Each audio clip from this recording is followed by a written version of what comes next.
Cieľom cezhraničného projektu Spoločne za zdravé pohraničie, ktorý je podporený z programu Interreg Poľsko-Slovensko 2021-2027, je zvýšiť bezpečnosť obyvateľov pohraničia. Celkové výdavky projektu sú takmer 270 000 eur. Mesto Svidník získalo viac ako 125 000 eur.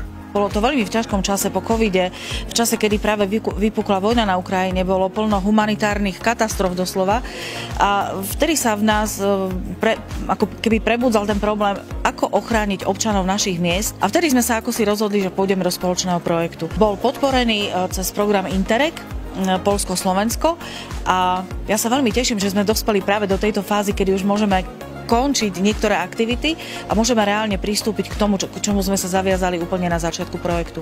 Nakúpiť monitorovacie náramky pre seniorov, kúpiť viacero defibrilátorov do mesta, kúpili sme ich 12, ale čo bolo pre mňa podstatné, a možno nie je to tak viditeľné, bolo spracovať analýzu stavu civilnej obrany v meste, aby sme mali taký rýchly manuál toho, čo treba robiť v krízových situáciách. Ja som veľmi rada, že náš mestský úrad nám zabezpečil cez tento projekt tieto náramky. Monitorovací náramok je veľmi šikovné malé zariadenie, ktoré vlastne ochraňuje život človeka v tých ťažkých situáciách, hlavne z toho zdravotného hľadiska.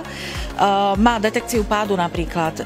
Seniori si tu zadajú 3 kontakty, ktoré sú postupne vytáčané. Ak nedvihne prvý, tak potom ide druhý a potom tretí. Môžu si ich bezplatne vyzdvihnúť na mieste kontaktnom v klientskom centre. Veľmi som sa tešila, že všetci a hlavne všetky ženy, ktoré tu žijú same, poznám ich veľa, pretože už aj ja som sama, že to veľmi privítajú. Oni si na to zvyknú hlavne vtedy, keď uvidia, že my máme a že sa z toho tešíme, že máme istotu, že sa nám niekto ozve, nám bude zle.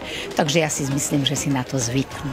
Okrem 200 monitorovacích náramkov pre seniorov pribudne vo Svidníku aj 12 najmodernejších defibrilátorov. Súčasťou projektu je aj manuál civilnej ochrany pre krízové situácie v meste. Defibrilátory sú určené práve na záchranu náhodným okoloidúcim. 12 defibrilátorov bude umiestnených aj v exteriéri, aj v interiéri.